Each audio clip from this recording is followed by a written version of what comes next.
My dear students, আজকের আলোচ্য বিষয় হলো লিমিটেশন অফ পলিটিক্যাল অব্লিগেশন, অর্থাৎ রাজনৈতিক আনুগত্যের সীমাবদ্ধতা।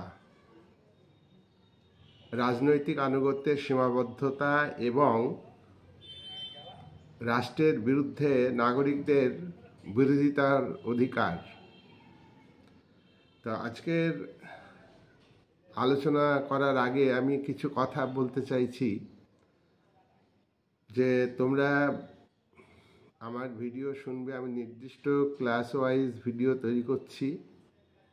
বিশেষ করে ক্লাস 11-এর কিছু বিষয় আমি ভিডিও করেছি, যেমন রাষ্ট্রবিজ্ঞান কাকে বলে, রাষ্ট্রবিজ্ঞানের বিষয়বস্তু, পরিধি, রাষ্ট্রের সংজ্ঞা, রাষ্ট্রের বৈশিষ্ট্য, রাষ্ট্রের উৎপত্তি সম্পর্কে দু একটি মতবাদ,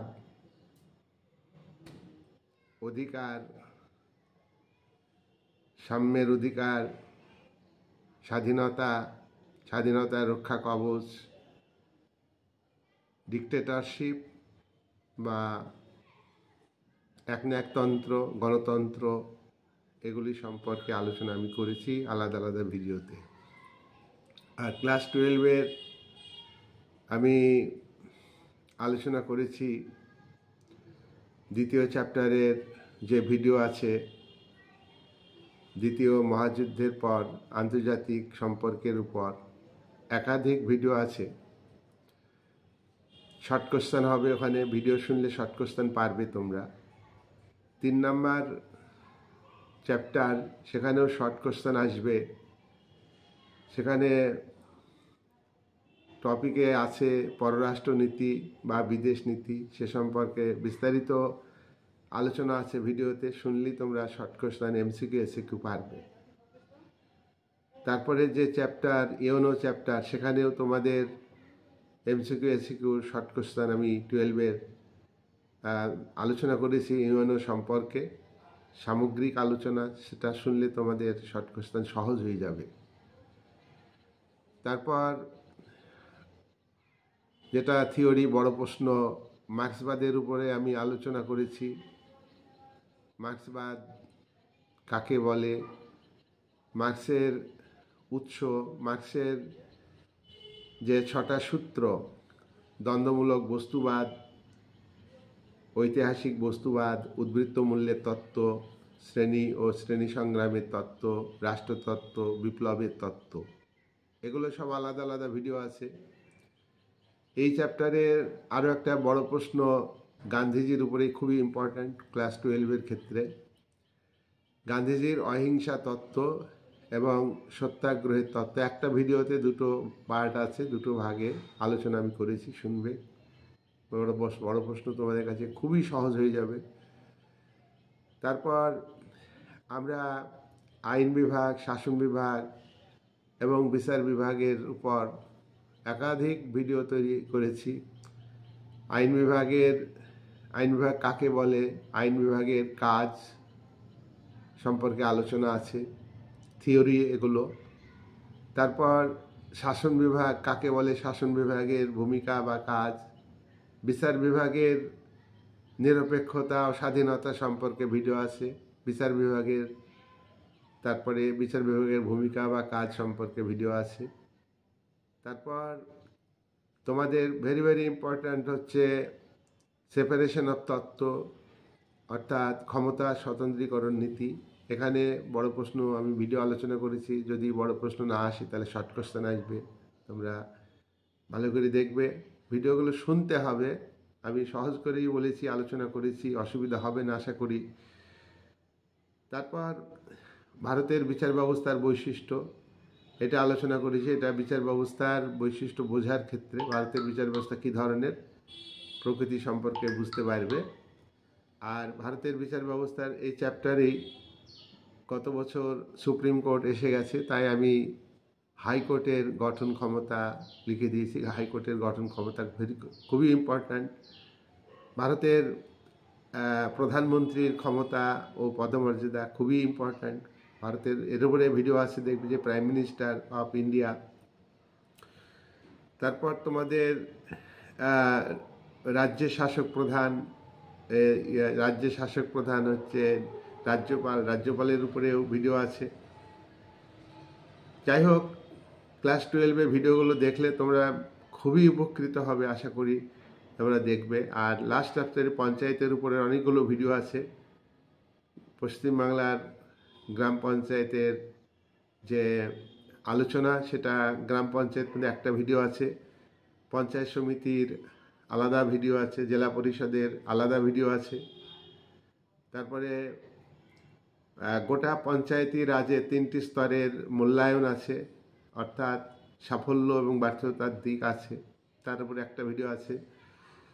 তারপরে তোমাদের পৌরসভা লাস্ট চ্যাপ্টারে, যেটা এমসিকিউ এসিকিউ আসবে এই চ্যাপ্টারে, গ্রামীণ স্বায়ত্তশাসিত সংস্থা যেমন পঞ্চায়েত, গ্রাম পঞ্চায়েত বা পঞ্চায়েতি রাজ, এগুলোর উপরে ভিডিও আছে। আবার শহরের স্বায়ত্তশাসিত সংস্থা পৌরসভা বা মিউনিসিপ্যালিটির উপরে ভিডিও আছে। তারপরে Kolkata corporation, very very important, এখন থেকে এমসিকিউ এসিকিউ আসবে। তাহলে আমার 12-এ প্রচুর ভিডিও আছে, তোমরা দেখবা। আর বিএ যারা মেজর ফার্স্ট ইয়ার, যারা নিউ সিলেবাসের 4th ইয়ার যে সিলেবাস, ডিগ্রি গ্র্যাজুয়েশন স্তর, সেখানে ফার্স্ট ইয়ারে ফার্স্ট সেমে আমার আছে একাধিক ভিডিও। আজকের ভিডিও তোমার বিএ মেজর সিলেবাসের উপরই হবে, পলিটিক্যাল অব্লিগেশন, এটা মেজর সিলেবাসের উপর। তা আজকে এই যে মেজরে অনেকগুলো আছে, যেমন তোমার রাইট টু ইকুয়ালিটি, অর্থাৎ সাম্যের অধিকার, রাইট টু ফ্রিডম, স্বাধীনতার অধিকার। তারপরে এমনি অধিকারের উপরে ভিডিও আছে, অধিকার কাকে বলে, অধিকারের প্রকারভেদ, স্বাধীনতা কাকে বলে, স্বাধীনতার প্রকারভেদ, স্বাধীনতার রক্ষা কবচ। তারপরে সাম্য কাকে বলে, সাম্যের প্রকারভেদগুলি রয়েছে, তার আলাদা সব ভিডিও আছে। এই যে ভিডিওগুলো আমি তৈরি করছি, তোমরা ভালো হবে, কোনো ক্ষতি হবে না আশা করি, খুবই ভালো হবে আলোচনা। এবং এই আলোচনাগুলো যদি বুঝতে অসুবিধা, একাধিকবার শুনতে হবে, না শুনলে তো হবে না। আশা করব আমার ছাত্রছাত্রীরা আমার কথা রাখবে, হ্যাঁ রাখে, আমি জানি, আমার উপরে ভরসা করে আমার ছাত্রছাত্রীরা। তাই ভিডিওগুলো শোনার জন্যে আমি আবারও আজকে কিছু আলোচনা করলাম। আর আজকের ভিডিওতে আলোচনা হবে রাজনৈতিক বাধ্যবাধকতা। এর একাধিক ভিডিও আমি আলোচনা করেছি। রাজনৈতিক আনুগত্যের বাধ্যবাধকতার সীমাবদ্ধতা আছে, রাষ্ট্রের বিরুদ্ধে নাগরিকদের অধিকার আছে, এ নিয়ে আজকে আমি শুরু করছি। তো রাষ্ট্র এবং তার সরকার যে আইন তৈরি করে, সেই আইন নাগরিকরা মেনে চলবে। নাগরিকদের কর্তব্য হলো আইন মেনে চলা। আর রাষ্ট্র দাবি করবে যে নাগরিকরা রাষ্ট্রের আইন মেনে চলবে, রাষ্ট্রের সরকারের আইন মেনে চলবে। প্রত্যেকটা রাষ্ট্রের সংবিধান আছে, সাংবিধানিক আইন, এবং প্রত্যেকটা রাষ্ট্রের আইনসভা আছে, আইনসভার তৈরি আইনকে মানবে নাগরিকরা। এটা নাগরিকদের কর্তব্য। নাগরিকরা রাষ্ট্রের আইন মানবে এই কারণেই যে রাষ্ট্রের প্রতি নাগরিকরা রাষ্ট্রের আইন মান্য করলে নাগরিকদের ব্যক্তিত্বের পরিপূর্ণ বিকাশ ঘটবে, নাগরিকদের ভালো হবে। নাগরিকরা রাষ্ট্রের আইন শুধুমাত্র শাস্তির ভয়ে মানে না, শাস্তির ভয়ের পাশাপাশি আইন মান্য করে চললে তাদের ভালো হবে, এই উপলব্ধি আছে নাগরিকদের। তারা বোঝে যে আইন মান্য করলে আমাদের ভালো হবে, উপকার হবে, রাষ্ট্রের মধ্যে শৃঙ্খলা থাকবে, রাষ্ট্রের মধ্যে ঐক্য থাকবে, রাষ্ট্রের সংহতি বজায় থাকবে, রাষ্ট্রের সার্বভৌমত্ব রক্ষিত হবে। তাই রাষ্ট্রের আইন মান্য করতে হবে। রাষ্ট্রের আইন মান্য করা মানেই হলো রাষ্ট্রের প্রতি আনুগত্য প্রকাশ করা।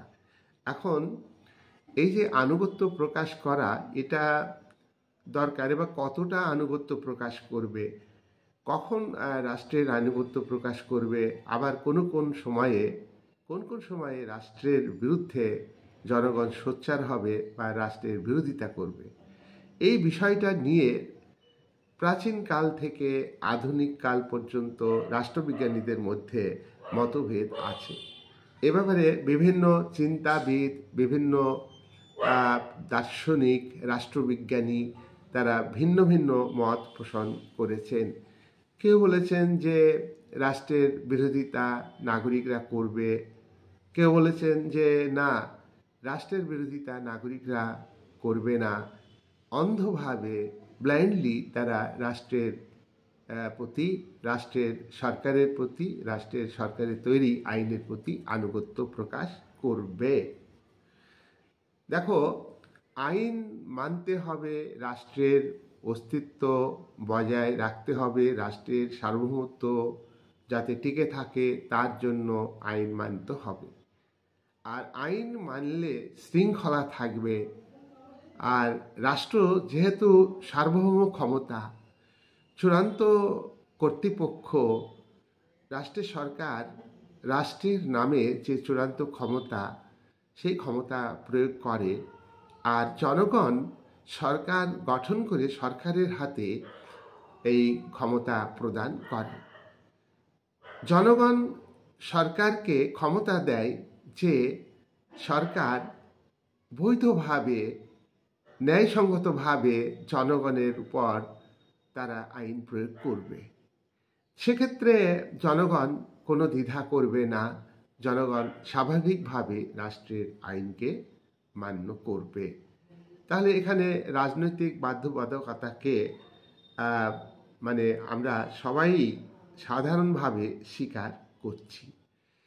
এবার আমরা আগে বলেছি যে প্রাচীন কাল থেকে রাষ্ট্রের বিরুদ্ধে যে জনগণের, নাগরিকদের, সিটিজেনের যে অধিকার, সেটা থাকবে কি না, এবং জনগণ রাষ্ট্রের প্রতি আনুগত্য মানবে কি না, আবার রাষ্ট্র জনগণের উপর আনুগত্য দাবি করবে কি না, এই আনুগত্য কিভাবে দাবি করবে, তা নিয়ে বিভিন্ন জনের বিভিন্ন বক্তব্য আমরা একে একে তুলে ধরব।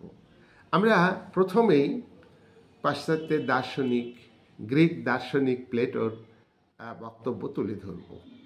প্লেটো তার রিপাবলিক গ্রন্থে উল্লেখ করেছেন যে নাগরিকরা রাষ্ট্রের প্রজা, নাগরিকরা রাষ্ট্রের প্রজা, নাগরিকরা রাষ্ট্রের সদস্য, তারা রাষ্ট্রের আইনকে মান্য করবে, এটা তাদের ধর্ম। রাষ্ট্র একটা আদর্শ রাষ্ট্র, রাষ্ট্র জনগণের কল্যাণ করবে। আদর্শ রাষ্ট্র, আদর্শ রাষ্ট্র, রাষ্ট্রের মধ্যে যে তিনটি শ্রেণী থাকবে, সেই তিনটি শ্রেণী, অভিভাবক শ্রেণী, যোদ্ধা শ্রেণী এবং উৎপাদক শ্রেণী, তিনটি শ্রেণী নিজ নিজ দায়িত্ব পালন করবে। হ্যাঁ, একে অপরেরকে সাহায্য করবে, কিন্তু নিজ দায়িত্ব পালনে অবহেলা করবে না। এইটা হলো আদর্শ রাষ্ট্র। আর এই আদর্শ রাষ্ট্রের নাগরিকরা সমষ্টিগতভাবে রাষ্ট্রের সরকারের প্রতি এবং রাষ্ট্রের প্রতি আইন যে মান্যতা জানাবে, অর্থাৎ রাষ্ট্রের আইনকে মেনে চলবে, অর্থাৎ স্বাভাবিকভাবে মান্য করবে। তার কারণ রাষ্ট্রের মধ্যে, রাষ্ট্র স্বয়ংসম্পূর্ণ, রাষ্ট্রের মধ্যে বসবাস করলে তারা জানবে যে আমাদের ব্যক্তিত্বের পরিপূর্ণ বিকাশ ঘটবে। রাষ্ট্র ছাড়া এই ব্যক্তিত্বের পরিপূর্ণ বিকাশ ঘটবে না। অর্থাৎ প্লেটো রাষ্ট্র আর সমাজকে অভিন্ন মনে করেছেন। তাহলে রাষ্ট্রকে খুব গুরুত্বপূর্ণ বলে মনে করেছেন এবং এই রাষ্ট্রের প্রতি স্বাভাবিক আনুগত্য প্রদর্শনের কথা বলেছেন। তাই এই রাষ্ট্রের বিরুদ্ধে কখনোই নাগরিকরা প্রতিরোধ করবে না বা বিরোধিতা করবে না। তারপর প্লেটোর শিষ্য অ্যারিস্টটল, রাষ্ট্রবিজ্ঞানের জনক, তিনি তার পলিটিক্স গ্রন্থে বলেছেন যে রাষ্ট্র একটা গুরুত্বপূর্ণ প্রতিষ্ঠান। রাষ্ট্রের মধ্যেই জনগণ বসবাস করে। রাষ্ট্রকে এমনভাবে তিনি তুলে ধরেছেন, একটা দেহের সঙ্গে তুলনা করেছেন, রাষ্ট্রদেহ। আর রাষ্ট্রদেহের কোটি কোটি যে কোষ, সেই কোষগুলির সঙ্গে জনগণকে তুলনা করেছেন। দেহ থেকে কোষগুলোকে যদি বিচ্ছিন্ন করা যায়, এক বা একাধিক কোষকে যদি বিচ্ছিন্ন করা যায়, তাহলে সেই কোষের অস্তিত্ব থাকবে না, বেঁচে থাকবে না কোষটা, তাহলে বা কোষগুলি বেঁচে থাকবে না। তাহলে তেমনিভাবে রাষ্ট্রের দেহে অর্থাৎ রাষ্ট্রের মধ্যে নাগরিককে বাস করতেই হবে। তাহলে রাষ্ট্রের ছাড়া মানুষের অস্তিত্ব কল্পনা করা যায় না। তাহলে এই রাষ্ট্রের প্রতি নাগরিকরা অবশ্যই কর্তব্য পালন করবে। কর্তব্য পালন কি? যে রাষ্ট্রের আইন, রাষ্ট্রের শাসক মণ্ডলী যিনি যে ভূমিকা নেবে, শাসকরা যে আইন তৈরি করবেন, আইনসভা যে আইন তৈরি করবে এবং তারা শাসন করবে, নির্দেশ দেবে এবং বিচার করবে, সবটাইকে মান্য করে চলতে হবে। এইটা হলো জনগণের ধারণা। এই কথা অ্যারিস্টটল বলেছেন। তাহলে আমরা দেখছি যে তারা দুজনেই কিন্তু প্রাচীন গ্রিক দার্শনিক, তারা রাষ্ট্রের প্রতি আনুগত্য স্বীকারের কথা নির্দ্বিধায় বা দ্বিধাহীনভাবে স্বীকার করেছেন। এবার আমরা দেখব যে সোফিস্ট দার্শনিক, অ্যারিস্টটল প্লেটোর পরবর্তীকালে সোফিস্ট দার্শনিক, সোফিস্ট হচ্ছে যে প্রাচীন গ্রীসে তারা শিক্ষক, তারা ঘুরে ঘুরে মানুষকে শিক্ষা সম্পর্কে আলোচনা করতেন, জ্ঞান প্রদান করতেন। এরা যুক্তিবাদী এবং এরা কিন্তু বলেছেন যে প্লেটো এবং অ্যারিস্টটলের কিছু সমালোচনাও করেছেন। এরা বলেছেন যে রাষ্ট্র যদি স্বাভাবিক পরিস্থিতি রাখতে পারে, সমাজে যদি শৃঙ্খলা বজায় রাখতে পারে, সুস্থ সমাজ গড়ে তুলতে পারে, রাষ্ট্রের মধ্যে আইন শৃঙ্খলা বজায় থাকে, তবেই নাগরিকরা রাষ্ট্রের আইন মান্য করবে, রাষ্ট্রের প্রতি আনুগত্য স্বীকার করবে। যদি রাষ্ট্র এবং তার সরকার রাষ্ট্রের মধ্যে শৃঙ্খলা বজায় রাখতে না পারে, সুশৃঙ্খল পরিবেশ তৈরি করতে না পারে, প্রতিকূল পরিবেশ থাকে, অরাজকতা চলছে, মানুষের সুসম্পর্ক নেই, এমন পরিস্থিতি যদি হয়, তাহলে সেক্ষেত্রে নাগরিকরা রাষ্ট্রের বিরুদ্ধে প্রতিবাদ করবে। তাহলে সোফিস্ট দার্শনিকরা শর্ত সাপেক্ষে আনুগত্য প্রকাশের কথা বলেছেন। শাসক মণ্ডলী বা শাসক রাজা যেই হোক না কেন, তিনি যথাযথভাবে রাষ্ট্রের শাসক হিসাবে জনগণের মঙ্গল বিধান করবে, জনকল্যাণ করবে, জনগণ নাগরিকরা সুন্দরভাবে যাতে সুশৃঙ্খলভাবে জীবনযাপন করতে পারে তার ব্যবস্থা করবে আইনের মাধ্যমে, বিচার ব্যবস্থার মাধ্যমে, শাসন ব্যবস্থার মাধ্যমে। কিন্তু তা যদি ব্যর্থ হয় সেক্ষেত্রে, তাহলে জনগণ কিন্তু তার বিরোধিতা করবে, তার বিরুদ্ধে তারা রুখে দাঁড়াবে। এ কথা সোফিস্ট দার্শনিকরা বলেছেন। তারপর আমরা দেখব যে মধ্যযুগে, এতক্ষণ আমরা প্রাচীন যুগের কথা বললাম, মধ্যযুগে আমরা দেখব যে দীর্ঘ 1000 বছর ধরে, প্রায় 450 খ্রিস্টাব্দ থেকে প্রায় তোমার 1450, মানে 1000 বছর কাল ধরে তোমার ইউরোপের ক্ষেত্রে দেখব যে রাজনীতি আর ধর্মের মধ্যে সংঘাত, রাষ্ট্র এবং চার্চের মধ্যে সংঘাত। চার্চ এবং তার মানে ধর্মগুরু পোপ রাজনীতির উপর প্রভাব বিস্তার করতে উদ্যোগী হয়। আবার এই পোপের যে অধিকার, স্বাধীনতা, সেই অধিকারের উপর বাধা সৃষ্টি করেছে রাজা। রাজা কর্তৃত্ব প্রতিষ্ঠা করতে চেয়েছে। এখন এক্ষেত্রে এই যে এই বিরোধ থাকলেও চার্চ শেষ পর্যন্ত চার্চের পোপ, ধর্মীয় নেতা বা চার্চ প্রতিষ্ঠান রাজার প্রতি আনুগত্য স্বীকার করেছে। তাহলে এক্ষেত্রে রাষ্ট্র চূড়ান্ত প্রতিষ্ঠান, তাহলে রাজার প্রতি যেমন জনগণ আনুগত্য প্রকাশ করবে, তেমনি চার্চও আনুগত্য প্রকাশ করেছে। তো এই যে রাষ্ট্র এবং চার্চের মধ্যে বিরোধের ক্ষেত্রে আমরা কয়েকজন ব্যক্তির যে তত্ত্ব, সেগুলো আমরা আলোচনা করব। সেন্ট বার্নার্ড কি বলেছেন? তিনি বলেছেন যে তিনি যে তত্ত্বের কথা বলেছেন তার নাম হলো দুই তরবারি তত্ত্ব। এখানে তরবারি বলতে গেলে, দুই তরবারি বলতে গেলে, একটা হচ্ছে পার্থিব জগতের তরবারি, অর্থাৎ রাজার যে রাজ্য সেটাকে বোঝানো হয়েছে। আর অন্যটা হলো অপার্থিব জগৎ, স্বর্গীয় জগৎ। সেটা তোমার চোখে দেখা যায় না, বাস্তবের সঙ্গে মিল নেই, একটা পরলৌকিক ব্যাপার, অলৌকিক একটা ব্যাপার। সেটা হলো তোমার ঐশ্বরিক জগৎ। এখন এই যে ঐশ্বরিক জগৎ, মানুষ মারা যাওয়ার পরে যে ঐশ্বরিক জগতে তার সুখ বিধান হবে কি হবে না, এই ব্যাপারে পোপরা ব্যাখ্যা দেন। ধর্মীয় জগৎকে ব্যাখ্যা দেবেন পোপ। তো পোপ স্বচ্ছভাবে, তারা সুশৃঙ্খলভাবে, সততার ভিত্তিতে জনগণের মধ্যে ধর্ম প্রচার করবেন। ধর্ম মানুষের অন্তরের বিষয়, মানুষকে মনের যে পবিত্রতা সেটা তৈরি করে ধর্ম। একটা পর উপকারী মানসিকতা, একটা মানবিক করে তোলা, পর স্বার্থকে দেখা, পরের মঙ্গল চাওয়া, এমন একটা মানসিকতা ধর্মীয় প্রতিষ্ঠান চার্চ তৈরি করবে খ্রিস্টান ধর্মের মানুষের মধ্যে।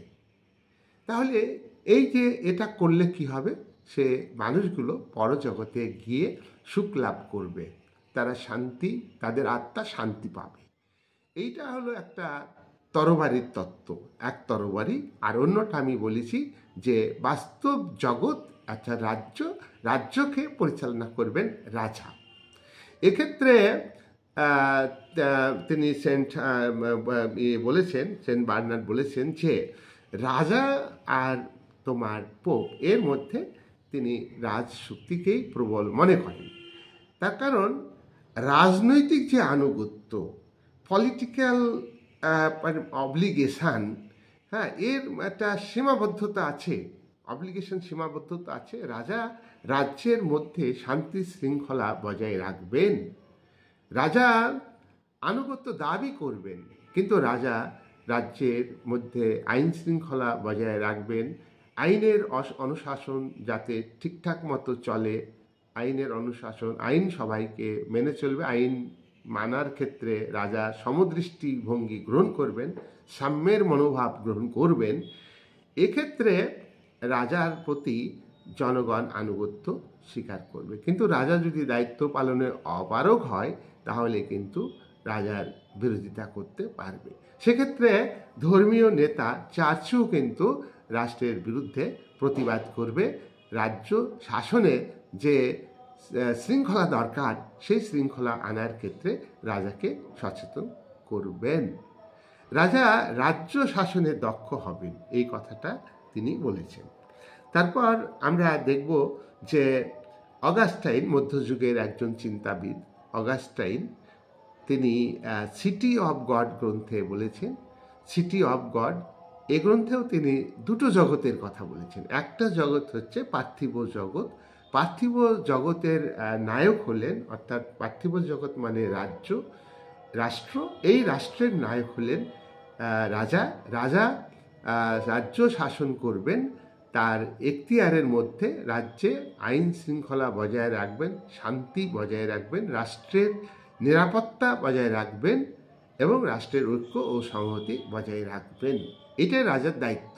এই দায়িত্ব পালন করতে যদি পারেন, তাহলে নাগরিকরা রাজার প্রতি আনুগত্য স্বীকার করবে। রাজা যদি দায়িত্ব পালনে অপারগ হয় তাহলে রাজার বিরুদ্ধে নাগরিকরা প্রতিরোধ গড়ে তুলতে পারবে। আর অন্যদিকে আরেকটা জগৎ সিটি অফ গড গ্রন্থে অগাস্টাইন বলেছেন যে ওটা হচ্ছে পরলৌকিক জগৎ বা ভাব জগৎ বা স্বর্গীয় জগৎ। সেখানে যাওয়ার জন্যে মানুষ মৃত্যুর পর তার আত্মা সেখানে যাবে, সেখানে সুখ লাভ করবে পরজগতে। সেইখানে গিয়ে যাতে মানুষ সুখে শান্তিতে থাকতে পারে তার আত্মা, তার জন্য ইহজগতে অর্থাৎ তাকে পাপ মুক্ত হতে হবে, তাকে পবিত্র হতে হবে, তার মানসিকতা উদার হতে হবে, মানবিক হতে হবে, সৎ হতে হবে। তাকে মানুষের উপরে অত্যাচার করা চলবে না, হিংসার আশ্রয় নিলে হবে না, সত্যের পথ অবলম্বন করতে হবে।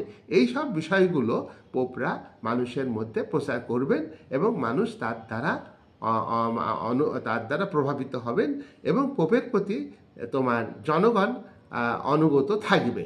কিন্তু এই অনুগত কিন্তু বাধ্যবাধকতা না। জনগণ যে বাধ্যবাধকতার সঙ্গে অর্থাৎ বাধ্যতামূলকভাবে আনুগত্য প্রকাশ করবে সেটা হচ্ছে রাজার প্রতি। তাহলে এখানেও পলিটিক্যাল অব্লিগেশনের কথা বলা হয়েছে এবং পলিটিক্যাল অব্লিগেশনের যে সীমাবদ্ধতা সে কথাও তিনি বলেছেন। এবার আমরা আসব যে পাডুয়ার মার্সিগলিও, ইনিও মধ্যযুগের চিন্তাবিদ। পাডুয়ার মার্সিগলিও কি বলেছেন? তিনি বলছেন যে ধর্ম একটা আলাদা জগৎ, ধর্ম জগতের পবিত্রতা একটা জিনিস, আর রাজ্য চালানোর ক্ষেত্রে যে রাজনীতি সেটা আলাদা জিনিস। রাজ্য চালানোর ক্ষেত্রে রাজা পলিটিক্স মেনটেন করবেন, রাজা শাসক হিসাবে দক্ষতা দেখাবেন এবং এক্ষেত্রে পোপ রাজ্য চালানোর ক্ষেত্রে হস্তক্ষেপ করবে না। রাজ্য চালানোর ক্ষেত্রে পোপ কখনোই হস্তক্ষেপ করবে না। পোপ তোমার সততার ভিত্তিতে মানুষের মধ্যে ধর্ম প্রচারে বিশেষ উদ্যোগী হবেন, মানুষের মনের পরিবর্তন আনার জন্যে, পাপমুক্ত করার জন্য মানুষকে এবং মানুষকে মানবতাবাদী করার জন্য। অন্যদিকে রাজা সুশাসক হিসাবে রাজ্যে যে অপরাধ হলে তা কঠোর হাতে দমন করবেন। অর্থাৎ রাজশক্তি আর ধর্মীয় শক্তি পুরো আলাদা, এই কথাটা বললেন। পাশাপাশি তিনি বললেন যে রাজশক্তিকে প্রবল করতে হবে। রাজশক্তিকে প্রবল না করলে রাষ্ট্রের মধ্যে আইন শৃঙ্খলা ভেঙে পড়বে, রাষ্ট্রের মধ্যে অরাজকতা দেখা দেবে, আর রাষ্ট্রকে বহিঃশত্রুর আক্রমণ থেকে রক্ষা করা যাবে না। তাই রাজার হাতে বেশি ক্ষমতা দিতে হবে, সুপ্রিম পাওয়ার রাজার হাতে ন্যস্ত করতে হবে।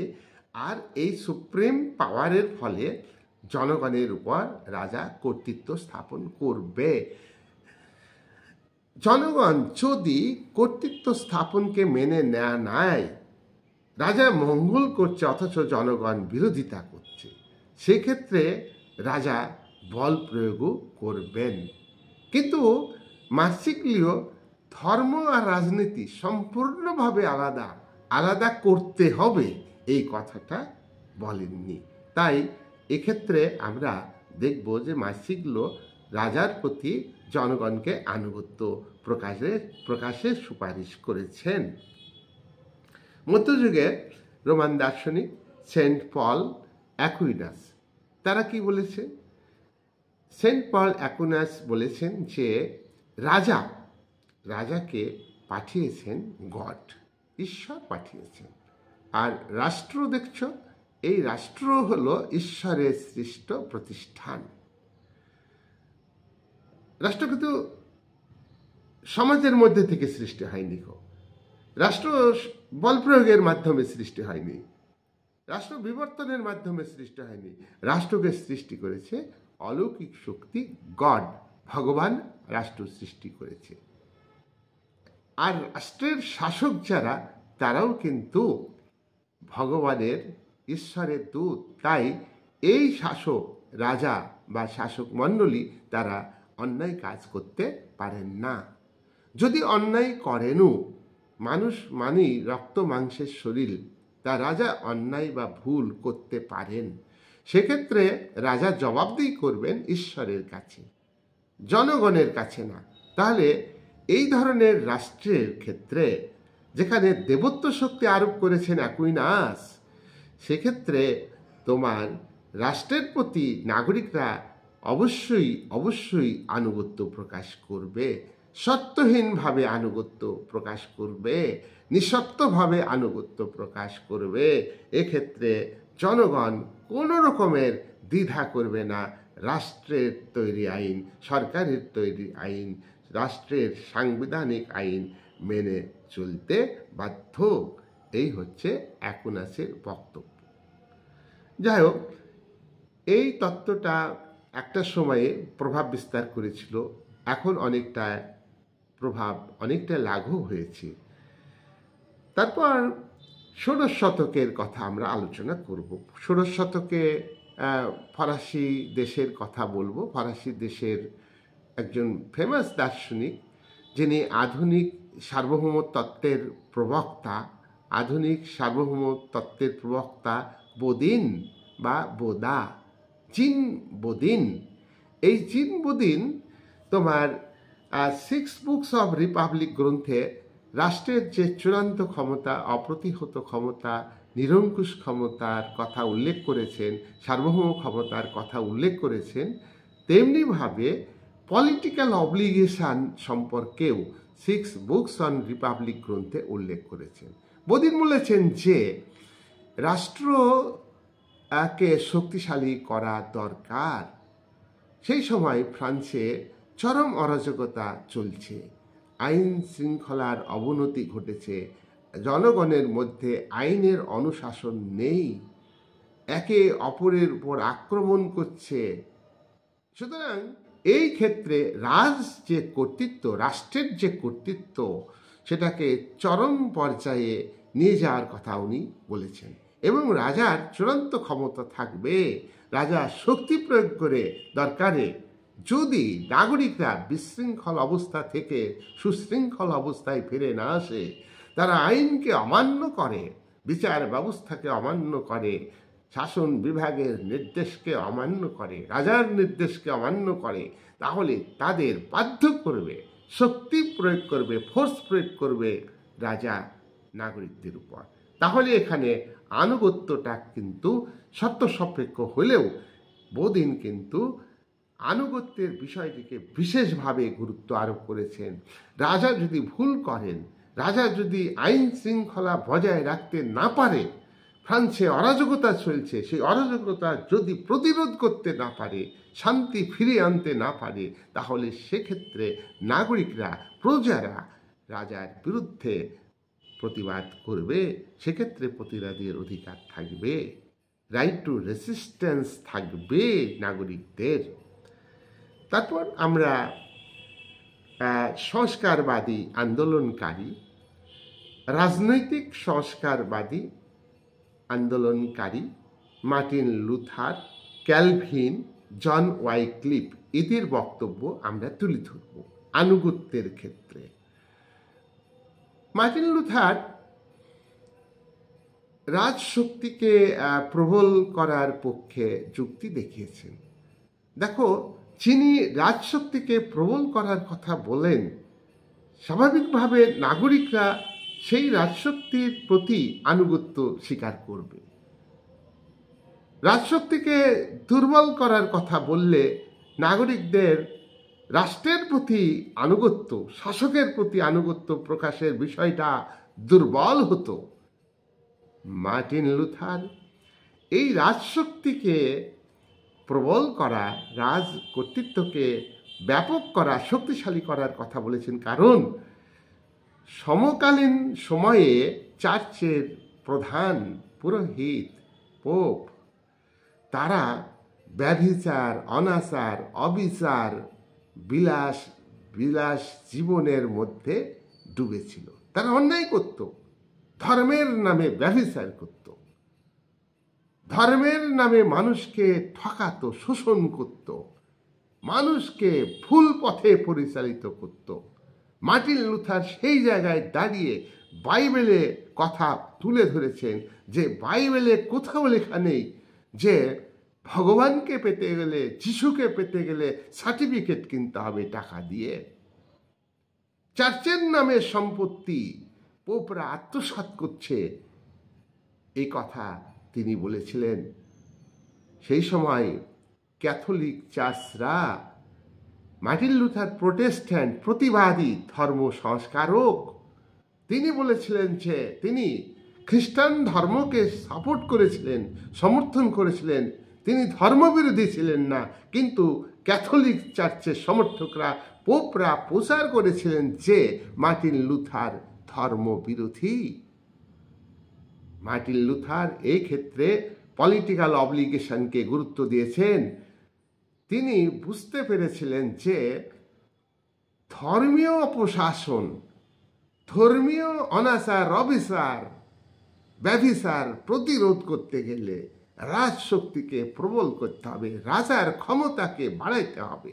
তাই রাজার ক্ষমতাকে বৃদ্ধির জন্য তিনি জনগণকে বোঝান যে পলিটিক্যাল অব্লিগেশন দিতে হবে। ব্যভিচার, পোপের প্রতি যে আনুগত্য, সেটা বাধ্যতামূলক নয়। রাজার প্রতি আনুগত্য স্বীকার করা, রাজার আইন মেনে চলা, রাজার নির্দেশ মেনে চলা, রাজার শাসন ও বিচার ব্যবস্থাকে মেনে চলা, এটা কিন্তু বেশি জরুরি এই অন্যায় অবিচার প্রতিরোধের ক্ষেত্রে। তাই এখানে তোমার গুরুত্ব দিয়েছেন তিনি পলিটিক্যাল অব্লিগেশনের জন্য। আর রাজ্য চালানোর ক্ষেত্রে রাজার যদি গাফিলতি থাকে, রাজা যদি পোপের ব্যভিচার অনাচার রোধ করতে না পারে, তার জন্য জনগণ রাজার কাছে আবেদন করবে, রাজার বিরোধিতা করবে, রাজার সমালোচনা করবে, এবং জনগণ পাশাপাশি একই সঙ্গে সংগঠিতভাবে ধর্মযাজকদের বিরুদ্ধে প্রতিবাদ গড়ে তুলবে। এটাই হচ্ছে প্রটেস্ট্যান্ট মুভমেন্ট। মার্টিন লুথার, জন ওয়াইক্লিফ এবং ক্যালভিন সবাই এই একই ধরনের বক্তব্য তুলে ধরেছেন। এবার আমরা ইংল্যান্ডের পিউরিটান রেভলিউশনের কথা বলবো। পিউরিটান রেভলিউশন, পিউরিটান কারা? একটা ধর্মীয় গোষ্ঠী, খ্রিস্টান ধর্মীয় গোষ্ঠী। তারা রাজশক্তির বিরুদ্ধে বিপ্লবের ডাক দিয়েছিল। এই পিউরিটানদের সমর্থন করেছিল ইংল্যান্ডের উদীয়মান ধনিক বণিক শ্রেণী। ইংল্যান্ডের শিল্পভিত্তিক অর্থনীতিকে মজবুত করার জন্য, শিল্পায়নের ফলে যে উদীয়মান ধনিক বণিক শ্রেণী তৈরি হয়, তারা পলিটিক্যাল পাওয়ারে আসার জন্যে তারা পার্লামেন্টের যে ক্ষমতা, সেই ক্ষমতা উদীয়মান ধনিক বণিক শ্রেণী নিজেদের হাতে নেওয়ার জন্য পিউরিটান বিপ্লবকে সমর্থন করেছিল। সেই কারণে এই সময় এক শ্রেণীর বিপ্লবী তারা তোমার রাষ্ট্রের বিরুদ্ধে নাগরিকদের অধিকার থাকা দরকার, এ কথা তারা প্রচার করেছিলেন। তারা কিন্তু রাজশক্তিকে সীমিত করার জন্যে নাগরিকদের যে আনুগত্যের যে বিষয়টা, সেটাকে প্রশ্নের সম্মুখীনে তারা এনেছিল যে এই রাজশক্তির বিরুদ্ধে পার্লামেন্টে যে সামন্ত শক্তি আছে, সামন্ত শক্তির মাধ্যমে যে রাজতন্ত্র পরিচালিত হচ্ছে, এই সিস্টেমের এগেনস্টে বিপ্লব করতে হবে, উদীয়মান ধনিক বণিক শ্রেণীর দাবি ছিল। এরা রাজনৈতিক আনুগত্য স্বীকার করার ক্ষেত্রে নাগরিকদের একটা সীমাবদ্ধ আনুগত্যের কথা বলেছে। নাগরিকরা এই ধরনের শাসন কর্তৃপক্ষের প্রতি আনুগত্য স্বীকার করবে না। এই পিউরিটান বিপ্লব হয়েছিল 1641 সালে। এই সময় ইংল্যান্ডে ক্রমওয়েলের নেতৃত্বে একটা বিপ্লব, এই যে বিপ্লবটা পিউরিটান বিপ্লবে উদীয়মান ধনিক বণিক শ্রেণী নেতৃত্ব দিয়েছে পরবর্তীকালে, এখানে রাজার শিরচ্ছেদ করা হয়, রাজাকে হত্যা করা হয়, রাজতন্ত্রের উচ্ছেদ হয়। এখানে আনুগত্যের বিষয়টা অনেকটা সীমাবদ্ধ হয়ে পড়ে। পরবর্তীকালে আমরা দেখব যে রাজশক্তি আবার প্রবল আকার ধারণ করেছে। আর উদীয়মান ধনিক বণিক শ্রেণী তারা লকের তত্ত্ব অনুযায়ী, উদারনীতিবাদী তত্ত্ব অনুযায়ী 1688 সালে বিপ্লব ঘটায়। এই বিপ্লবে রাজা দ্বিতীয় জেমস পালিয়ে যান। রক্তপাতহীন বিপ্লব, এখানে কোনো রক্তপাত হয়নি, সরাসরি শাসক শ্রেণীর সঙ্গে বিপ্লবীদের কোনো লড়াই হয়নি। তার ফলে রাজা পালিয়ে গেছিলেন এবং বিপ্লবীরা জয়লাভ করে। উদীয়মান ধনিক বণিক শ্রেণীর নেতৃত্বে 1688 সালের যে বিপ্লব, সেই বিপ্লব হচ্ছে গৌরবময় বিপ্লব, গ্লোরিয়াস রেভলিউশন, রক্তপাতহীন বিপ্লব বা ব্লাডলেস রেভলিউশন। এই বিপ্লবের মাধ্যমে ইংল্যান্ডে পুঁজিপতি শ্রেণী, উদীয়মান ধনিক বণিক শ্রেণী ক্ষমতায় আসে, পার্লামেন্টারি ডেমোক্রেসি প্রতিষ্ঠিত হয়। এইবার তারপরে তারা আবার পার্লামেন্টারি ডেমোক্রেসির প্রতি রাজনৈতিক আনুগত্য স্বীকারের কথা বলে। তাহলে আনুগত্য কিন্তু স্বীকার করতেই হবে, এই কথাটা সবারই বক্তব্যের মধ্যে দিয়ে আমরা পাচ্ছি। তারপরে আমরা আলোচনা করব ইংল্যান্ডের উদারনীতিবাদী দার্শনিক জন লক। দেখো, জন লক সম্পত্তির উপর ব্যক্তিগত অধিকার, ব্যক্তিগত স্বাধীনতা, ব্যক্তিগত অধিকার, গণতন্ত্র, এ সমস্ত বক্তব্য রেখেছেন এবং সামন্ত শক্তির বিরুদ্ধে তিনি তত্ত্ব রচনা করেছেন, উদারনীতিবাদী তত্ত্ব। সেই তত্ত্ব অনুযায়ী তিনি কিন্তু রাষ্ট্রের বিরুদ্ধে প্রতিবাদ করার যে অধিকার, সে কথা তিনি উল্লেখ করেছেন। তিনি বলেছেন যে তার চুক্তিবাদী তত্ত্বের দ্বিতীয় চুক্তিতে তিনি উল্লেখ করেছেন যে রাজা বা শাসক যদি জনগণের সম্পত্তি রক্ষা করতে না পারে, জীবন রক্ষা করতে না পারে, জীবনের নিরাপত্তা দিতে না পারে, স্বাধীনতা দিতে না পারে, তাহলে জনগণ রাষ্ট্রের বিরোধিতা করবে, গণ অভ্যুত্থানও ঘটাবে। শাসকের কাজ হলো স্বাভাবিক পরিস্থিতি রাখা। চরম অস্বাভাবিক পরিস্থিতি যদি সৃষ্টি হয়, অরাজকতা সৃষ্টি হয়, বেআইনিভাবে দেশ চলছে, তাহলে তার বিরুদ্ধে জনগণ অভ্যুত্থান করতে পারবে, বিপ্লব করতে পারবে। আমরা এক্ষেত্রে আরেকজন প্রাচীন দার্শনিকের কথা উল্লেখ করব, যে অ্যারিস্টটল, তিনিও বিপ্লবের কথা বলেছেন। অ্যারিস্টটল বলেছেন যে মানুষ রাষ্ট্র ছাড়া বাঁচবে না। তিনিও কিন্তু বিপ্লবের কথা বলেছেন। বিপ্লবের মূল কারণ হলো অরাজকতা, বেশি সুবিধা লাভ করা, ক্ষমতার আশা করা, সততার অভাব এবং শাসকের একটা গাফলতি, এই সমস্ত হচ্ছে বিপ্লবের কারণ। শাসক পরিবর্তনকে গুরুত্ব দেয় না। তো এই ক্ষেত্রে লকও কিন্তু বলেছেন যে অভ্যুত্থান ঘটাতে পারবে।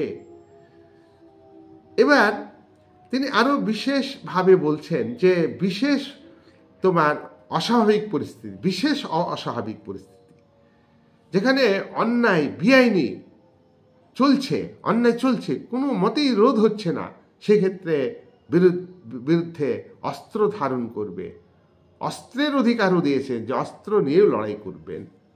পরের আলোচনায় আমরা আসছি ফরাসি দেশের দার্শনিক রুশো রাষ্ট্রের বিরোধিতা করেছেন, স্বৈরাচারী সরকারের বিরোধিতা করেছেন। ফ্রেঞ্চ রেভলিউশনের আগে ফরাসি চরম রাজতন্ত্র, স্বৈরাচারী রাজতন্ত্র, যে অভিজাত যাজক শ্রেণীর স্বার্থ রক্ষা করেছে, তৃতীয় শ্রেণীর কৃষক, শ্রমিক, মেহনতু, দোকানদার, খেটে খাওয়া মানুষের স্বার্থ রক্ষা করেনি। সেই স্বৈরাচারী রাষ্ট্রের বিরুদ্ধে জনগণ রুখে দাঁড়াবে, সংগ্রাম করবে, এ কথা রুশো বলেছেন। পাশাপাশি তিনি আনুগত্য প্রকাশের কথা বলেছেন। তিনি বলেছেন রিয়াল উইলের সমষ্টির ফলে যে জেনারেল উইল তৈরি হয়, সেই জেনারেল উইলের প্রতি নাগরিকরা আনুগত্য স্বীকার করবে। রিয়াল উইলের সমষ্টি জেনারেল উইল। জেনারেল উইল হচ্ছে জেনারেল উইলের হাতে চূড়ান্ত ক্ষমতা, রাষ্ট্রের ক্ষমতা ন্যস্ত। সেই জেনারেল উইল মঙ্গলের উইল, জনস্বার্থে উইল। সেই উইলের প্রতি জনগণ কোনো মতেই বিরোধিতা করবে না, আনুগত্য প্রকাশ করবে। তাহলে রুশোর মধ্যে আমরা দুটো ভাবনাই দেখলাম।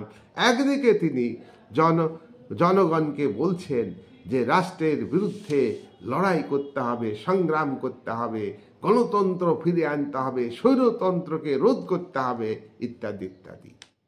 পাশাপাশি তিনি বলছেন যে রাষ্ট্রে যখন এমন একটা রাষ্ট্র তৈরি করতে হবে যেখানে জেনারেল উইল থাকবে, সমষ্টিগত ইচ্ছা থাকবে, সমষ্টিগত ইচ্ছার মধ্যে রিয়েল উইল থাকবে। প্রত্যেকটা মানুষ সমাজের স্বার্থের কথা ভাববে, রাষ্ট্রের স্বার্থের কথা ভাববে, সকলের মঙ্গলের কথা ভাববে।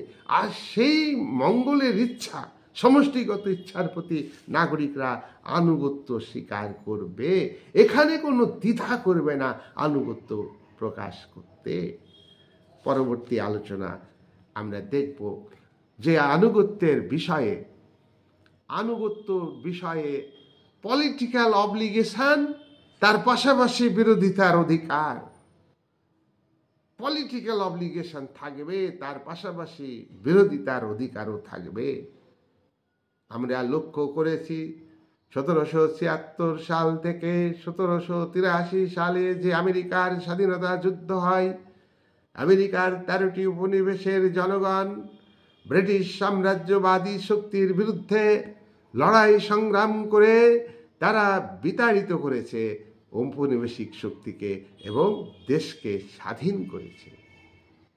প্রমাণ করে দিয়েছে নাগরিকদের যে বিরোধিতার অধিকার সাম্রাজ্যবাদকে দূর করতে পারে, উপনিবেশিকতাবাদকে দূর করতে পারে সশস্ত্র সংগ্রামের মাধ্যমে, যুদ্ধের মাধ্যমে। তাহলে নাগরিকদের বিরোধিতা করা দরকার। এই বিরোধিতা ছিল বলে আমেরিকা স্বাধীনতা লাভ করতে পেরেছে। এই বক্তব্য থেকে আমরা বুঝতে পারছি যে নাগরিকরা বিরোধিতা করবে প্রয়োজনে। অন্যায়ের প্রতিবাদ, রাষ্ট্র যদি অন্যায় করে, রাষ্ট্র যদি ভুল করে, অবশ্যই বিরোধিতা করবে। ফ্রেঞ্চ রেভলিউশনে আমরা কি দেখেছি? 1789 সালে যে ফ্রেঞ্চ রেভলিউশন হলো, বুদ্ধিজীবীদের প্রভাবে রুশো, ভল্টেয়ার, মন্টেস্কিউ, ডেনিস ডিডেরো, সে কুয়েজনে প্রমুখ অর্থনীতিবিদদের ব্যাখ্যা অনুযায়ী ফ্রান্সের তৃতীয় শ্রেণীর মধ্যে উদীয়মান ধনিক বণিক শ্রেণী, শিল্পপতি শ্রেণী, তারা সাধারণ কৃষক শ্রমিককে নেতৃত্ব দিয়ে স্বৈরাচারী রাজতন্ত্রের বিরুদ্ধে, স্বৈরাচারী পূর্ব রাজতন্ত্রের বিরুদ্ধে বিপ্লবের ডাক দিয়েছে এবং সেই রাজশক্তি পরাজিত হতে বাধ্য হয়েছে ফরাসি বিপ্লবের মাধ্যমে। আমরা দেখেছি 1793 সালে রাজা ষোড়শ লুইকে হত্যা করা হয়েছে। 89 বিপ্লবের মাধ্যমে চরম রাজতন্ত্র, পূর্ব রাজতন্ত্র উচ্ছেদ হয়েছে এবং সেখানে সংবিধান সভা তৈরি হয়েছে। বুর্জোয়ারা পুরোপুরি ক্ষমতায় আসতে পারেননি, কিন্তু প্রতিবাদ যে একটা স্বৈরাচারী অন্যায়কে দূর করে দিতে পারে, পরাজিত করতে পারে, এটা তার বড় প্রমাণ হচ্ছে ফরাসি বিপ্লব। আর ফরাসি বিপ্লবের যে আদর্শ, নাগরিকদের যে আদর্শ, উদীয়মান ধনিক বণিক শ্রেণীর নেতৃত্ব দিলেও তারা গণতন্ত্রের কথা বলেছেন, তারা সাম্যের কথা বলেছেন, সৌভ্রাতৃত্বের কথা বলেছেন, লিবার্টি, ফ্র্যাটার্নিটি, ইকুয়ালিটি ফরাসি বিপ্লবের আদর্শ। এই আদর্শের ভিত্তিতে সেখানে স্বৈরাচারকে প্রতিরোধ করা সম্ভব হয়েছে। তাই নাগরিকদের প্রতিরোধ করার অধিকার, রাইট টু রেসিস্ট্যান্স, এটা থাকতে হবে, এটা তুলে দেওয়া যাবে না।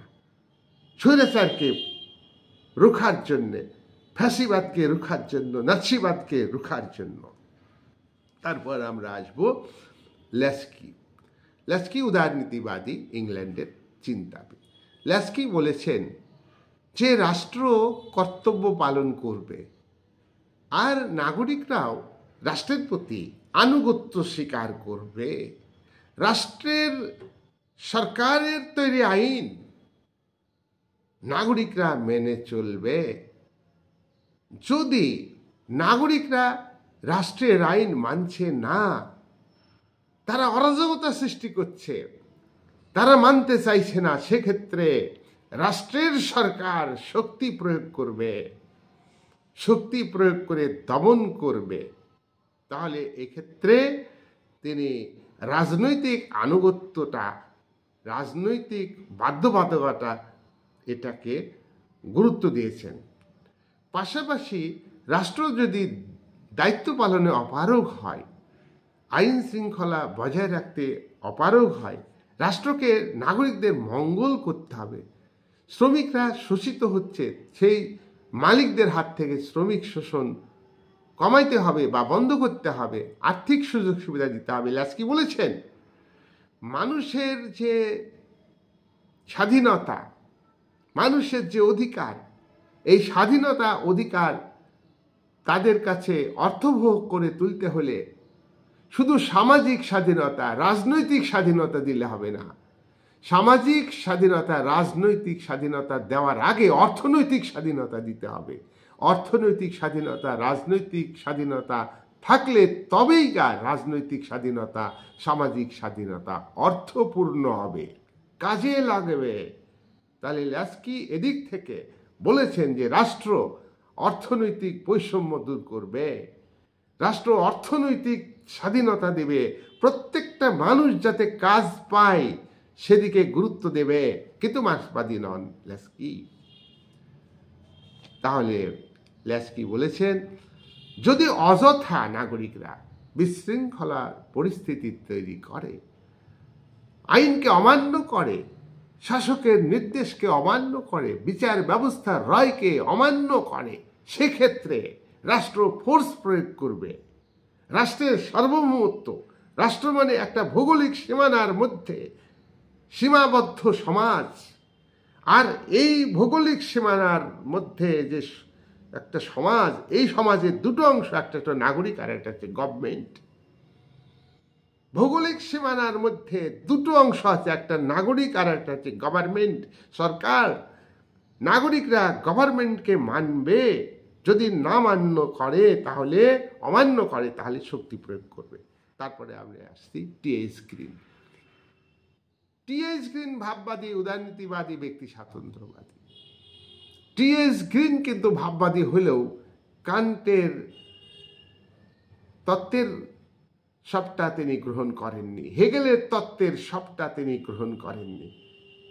আমরা পরবর্তী আমরা অনেক ভিডিওতে উল্লেখ করেছি, এটা আমরা আলোচনা করছি না। এখানে গ্রিন কি বলছেন, যে গ্রিন বলছেন যে রাষ্ট্রের প্রতি নাগরিকদের আনুগত্য থাকা খুব স্বাভাবিক। তার কারণ রাষ্ট্র কল্যাণ করে, রাষ্ট্র নৈতিক চেতনা সম্পন্ন একটা প্রতিষ্ঠান, মানে স্টেটের মরালিটি আছে। তাহলে স্টেট কেন অন্যায় করবে? আত্মসচেতন, ভালো মন্দ বোঝে, জনগণের কল্যাণ করবে, মঙ্গল করবে। কিন্তু রাষ্ট্রের সরকার ভুল করতে পারে, অন্যায় করতে পারে, ইনজাস্টিস কাজ করতে পারে, রং ডিসিশন নিতে পারে। রং ডিসিশন রাষ্ট্রের সরকার নিলে জনগণের কর্তব্য হলো সেটাকে ভুল ধরিয়ে দেওয়া। ভুল হলে ভুলটা ধরিয়ে দেওয়া কর্তব্য জনগণের।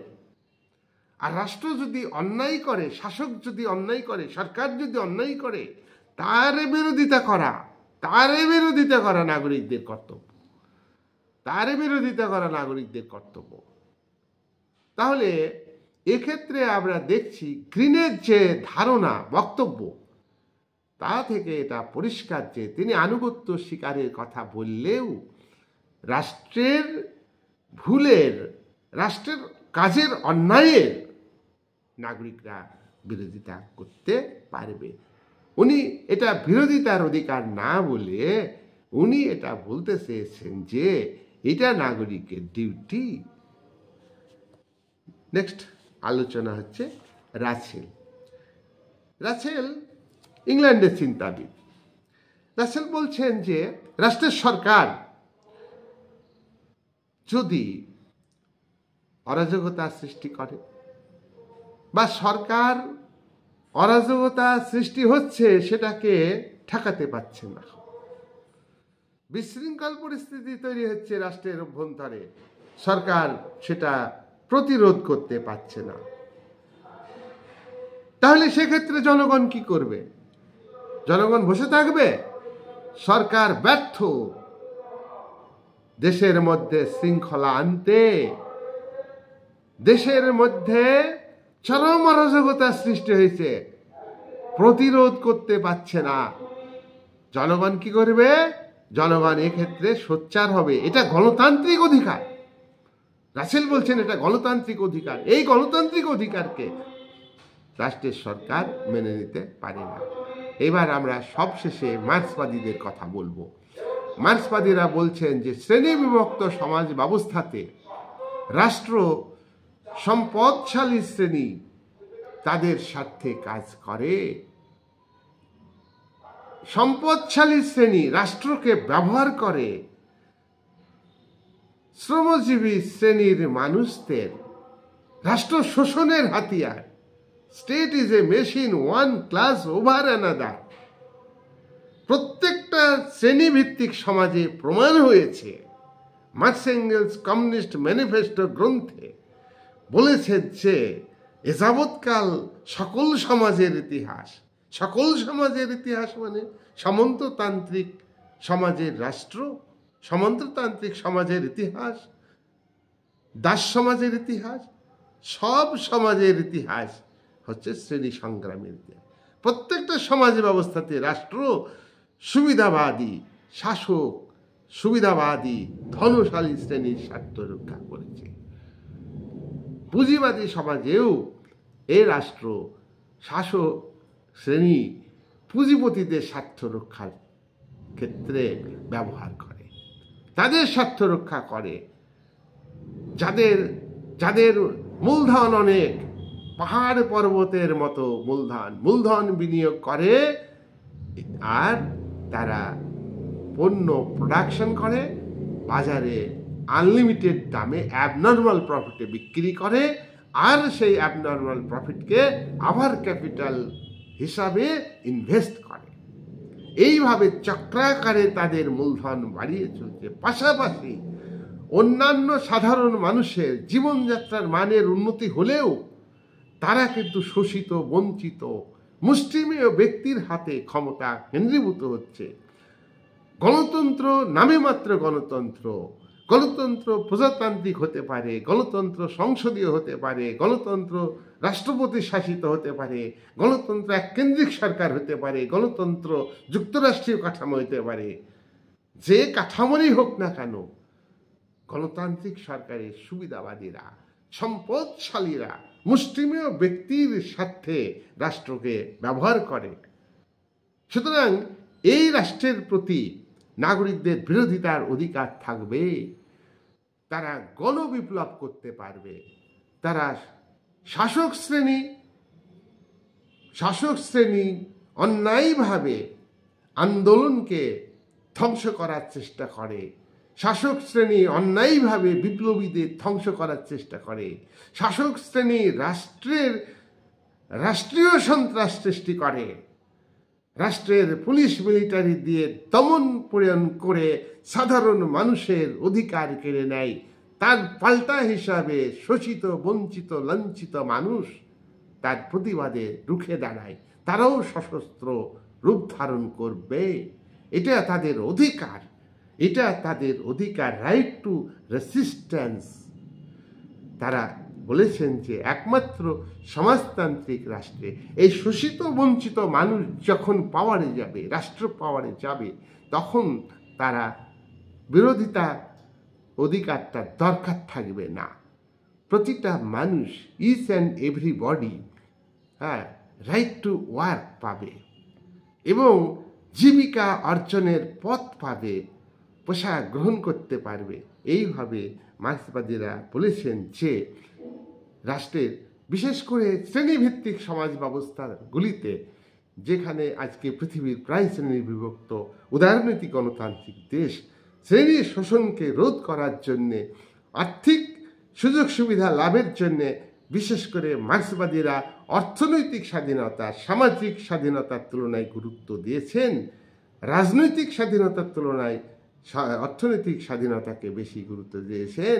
অর্থনৈতিক সাম্য না থাকলে রাজনৈতিক এবং সামাজিক সাম্য অর্থহীন, এবং রাষ্ট্র সমাজ কল্যাণকর হোক, জনকল্যাণকর হোক, সীমাবদ্ধ রাষ্ট্র হোক, পুলিশি রাষ্ট্র হোক, যে রাষ্ট্রে যে নামেই পুঁজি শ্রেণী রাষ্ট্রকে ব্যবহার করছে, সবটাই কিন্তু শোষণের যন্ত্র হিসাবে ব্যবহার করছে। স্টেট মেশিনারি, আমলা, গোয়েন্দা, পুলিশ, মিলিটারি, জেলখানা সবটাকে একটা মেশিনারি হিসাবে, শোষণের যন্ত্র হিসাবে, শোষণের মাধ্যম হিসাবে কাজ করছে। এখানে স্বচ্ছতা থাকবে না, দুর্নীতি আর ক্ষমতা এক জায়গায় হয়ে যায়। যেখানে ক্ষমতা সেখানেই দুর্নীতি। তাহলে শোষিত বঞ্চিত মানুষ কি বুঝবে? এই শাসক শ্রেণীর কাছ থেকে কি আশা করবে? এই জন্য তাদের প্রতিরোধের অধিকার থাকবে, এটা তাদের গণতান্ত্রিক অধিকার তো বটেই। তাদের রুজি রোজগারের প্রশ্ন, রুজি রোজগারের জন্য আন্দোলন সংগঠিত করবে, সশস্ত্র লড়াই করবে, বিপ্লব করবে, শ্রেণী সংগ্রাম করবে। এই হচ্ছে মার্ক্সবাদীদের বক্তব্য। যাই হোক, আজকে আমরা যে আলোচনা, পলিটিক্যাল অব্লিগেশন, বিভিন্ন জনের বিভিন্ন বক্তব্য বলেছি। আজকে মার্ক্সবাদীদের যে বক্তব্য, সেই বক্তব্যটা একটু আলাদা ধরনের বক্তব্য। যাই হোক, এটা একাডেমিক বিষয়, কেউ হয়তো সমর্থন করবে, কেউ করবে না, সেটা নিজের ব্যাপার। তবে এটা আমি চেষ্টা করেছি নিরপেক্ষভাবে একাডেমি ওয়েতে বক্তব্য তুলে ধরা। এই বলে আমি আমার আজকের আলোচনা শেষ করছি।